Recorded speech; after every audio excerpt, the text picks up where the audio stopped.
So guys, remember way back when I said, Online practice mode is it's kind of become a standard feature in a lot of fighting games, right? Like, let's look at Skullgirls, for instance. Even Skullgirls had like an online training mode. I'm not saying that Power Rangers needs an online training mode, but there is one thing that I definitely think they should add, and that is I think that they should add a proper recording system for the dummy. well, turns out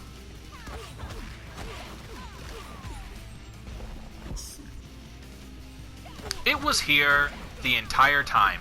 Yes, Power Rangers Battle for the Grid actually does have a proper recording system for the dummy. I've been playing this game for over a year. I can't believe it's been over a year since I started making videos for this game, and since this game came out, and I never knew that there was a recording system in here. Now, some of you may have known, and some of you may have not known. And for those of you who did not know, now you know. Now, what I want to do in this video specifically is talk to you guys about some things that you can use the training dummy for in order to kind of up your game a little bit in certain areas. So, without further ado, let's go ahead and get started.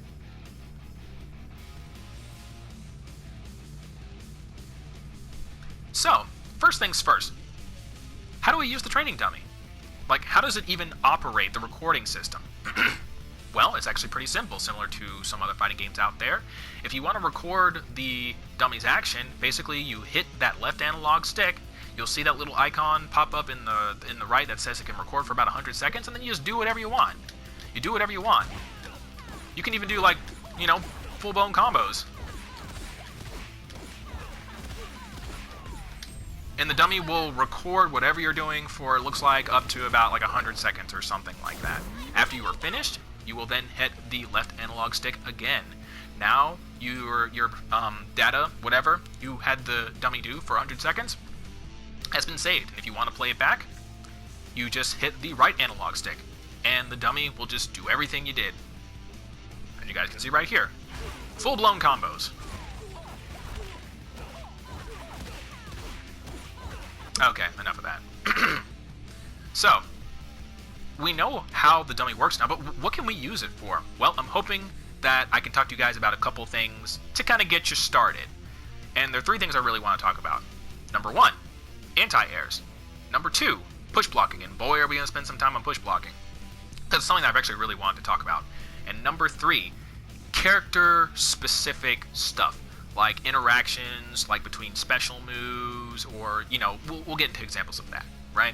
But anyway, let's talk about the first one because it's the easiest. Let's talk about anti-airs. So, I mean, it's pretty simple, right? You know, you just go to the recording dummy, you know, you hit your left analog stick, you tell it to jump, and you do like an attack, right? And you save it.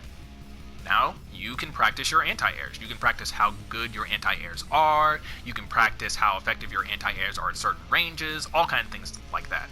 So we can start here.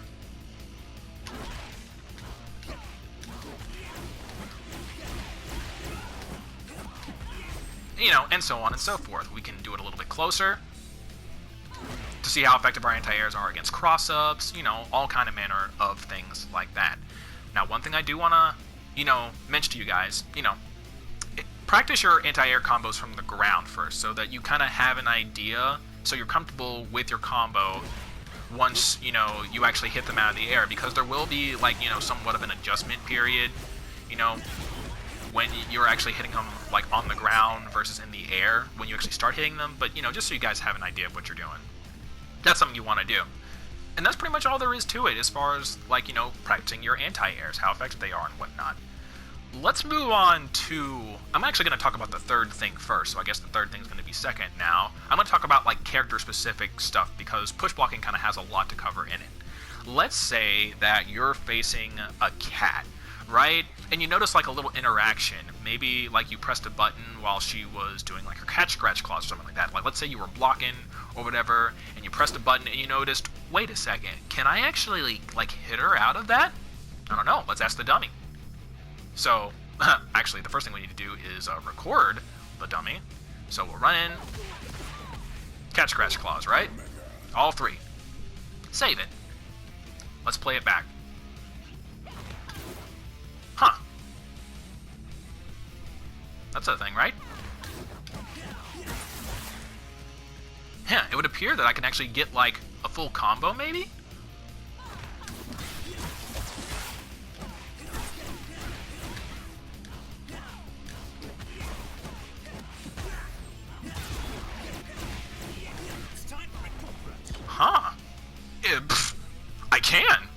Who would have known? Well, of course I already knew because I actually talked about that with Cat's Assist, but you guys get the point. You can test out things like that, which is really, really cool. And, that's a piece of information that you can carry with you into your next match, that you can actually, on block, if Cat is not covering herself, you can actually bop her with a light and you can go into, like, full-blown combo and stuff like that. That's a pretty cool interaction that you can carry with you into whatever the heck else that you're doing. Maybe your opponent doesn't know that, but you do, and that can give you a leg up. Let's go for another example, right? Let's switch in Goldar here. Which you can also switch characters with the recording system as well. You just record the character switch and then just, reset the thing, and that's how you do that little exchange. So let's think about this for a quick second. One thing I mentioned about Daishi is you can counter a lot of things that he does by throwing him, right? You can throw him out of his EX because he dashes across the screen before he actually does the EX. You can throw him out of his run. Those are both like forward advancing moves, right? So maybe we can test that out with another character, like Goldar, maybe, for instance. Maybe we can see what happens when he does his Goldar charge, and, can I throw him out of it? Let's find out.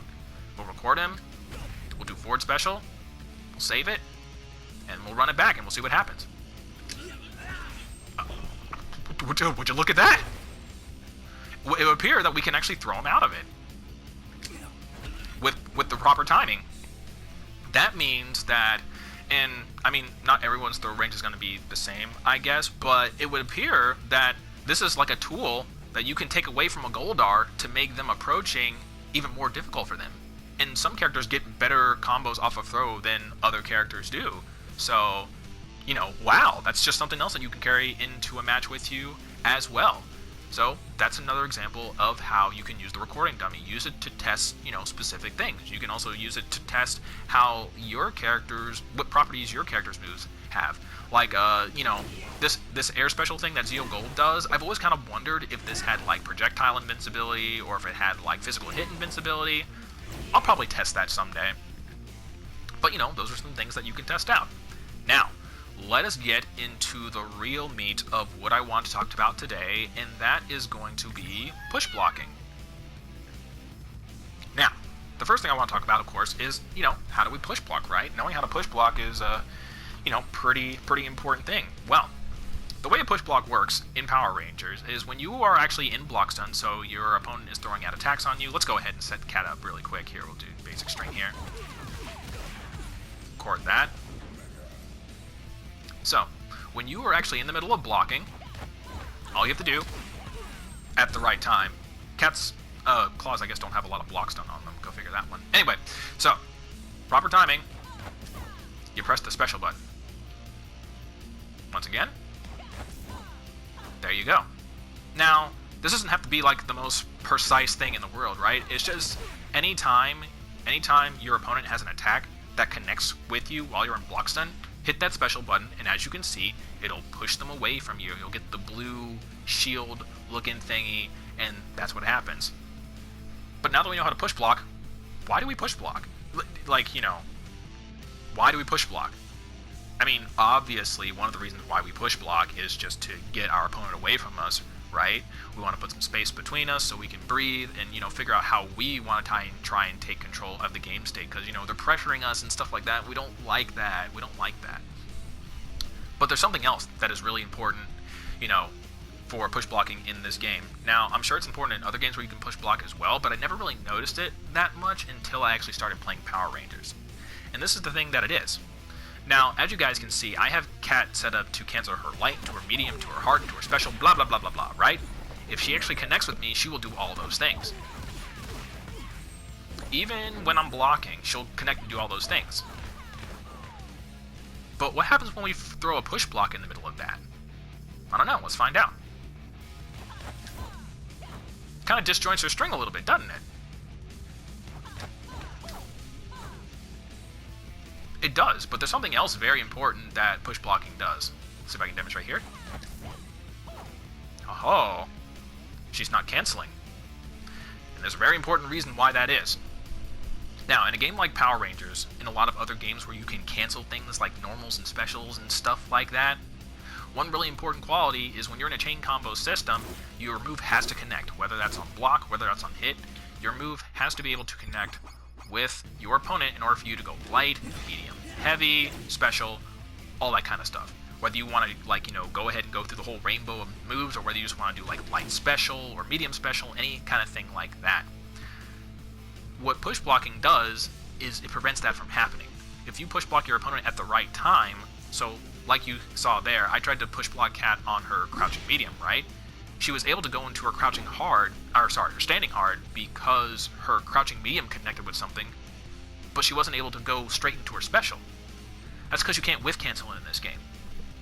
What a whiff cancel is, whiffing basically means that you're hitting air. You basically missed your target. That's a whiff. You can't whiff cancel in this game. What that means is that your opponent, or you, have to wait until your move recovers before you can do another action.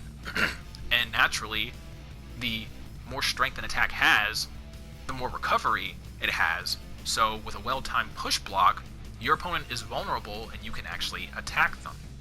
So one example I can give you guys is with Zeo Gold here, I'm going to do his Captain Kick because I actually think that's a pretty good option for him after push blocking, and I can do that to go into full combo after I push block right in the middle of Cat's string. So let's go ahead and give it a shot.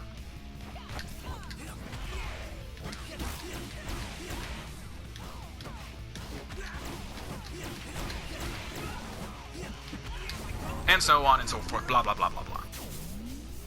But see, because she whiffed the hard, she could not cancel into her special move or whatever else she wanted to do, and I was able to bop her for it.